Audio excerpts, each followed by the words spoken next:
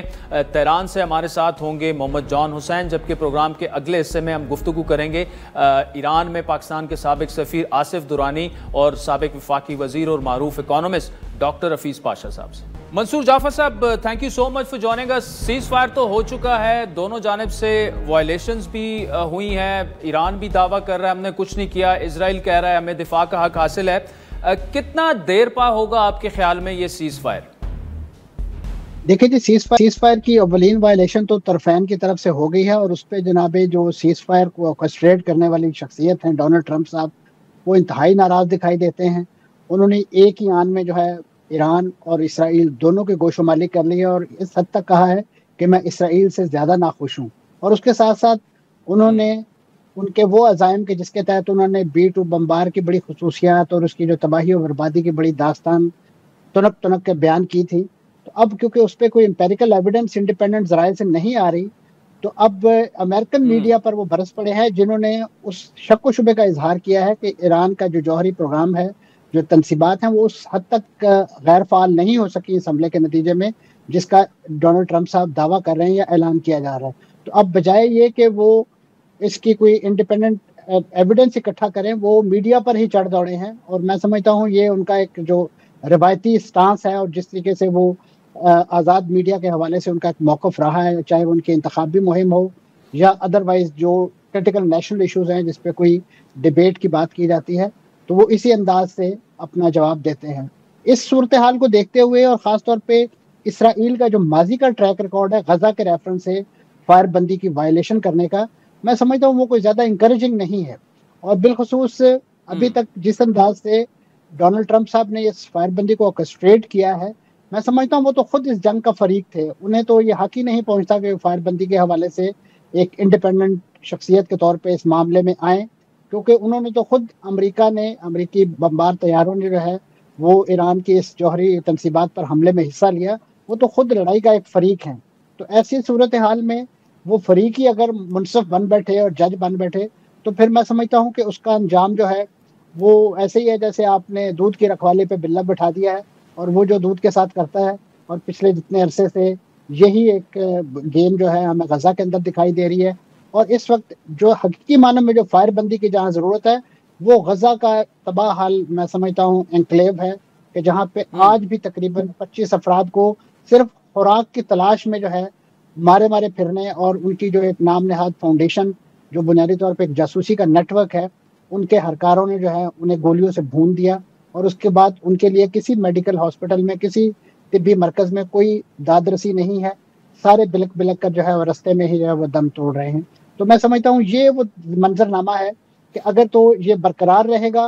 اور اس کے ساتھ ساتھ اس نوعیت کے جو فلیش پوائنٹ ہیں، چاہے وہ فلسطین کی صورت میں، غزہ کی صورت میں ہو، یا ہمارے ساؤتھ ایسٹ ایشیا میں کشمیر کی صورت میں ہو، تب تک میں سمجھتا ہوں بالخصوص اس نوعیت کے جو کانفلکٹ میں انوالو ملک ہیں، چاہے وہ بھارت ہیں، پاکستان ہے، یا یہاں اس خطے میں ایران یا اس کے جو بھی حامی ممالک ہیں، وہ اس نوعیت کے قضیے کے موجودگی میں کبھی بھی معاملے کو پرامن، جسے آپ ایک استحکام نہیں دے سکتے۔ ٹھیک، اچھا منصور جعفر صاحب، لیکن اگر ہم دیکھیں تو ڈونلڈ ٹرمپ اوبویسلی امریکہ اس جنگ کا حصہ بنا، فریق بنا، اور انہوں نے باقاعدہ بمباری بھی کی ایران پہ، لیکن ڈونلڈ ٹرمپ کا اسرائیل کو سنپ کرنا اور یہ کہنا کہ میں آپ سے ناراض ہوں، آپ نے وائلیشن کی ہے، اس کا مطلب کہ امریکہ ایک تو مزید اس جنگ کا حصہ نہیں بنے گا، اور دوسرا انہوں نے اپنے آپ کو ڈسٹنٹ بھی کر لیا ہے اسرائیل سے۔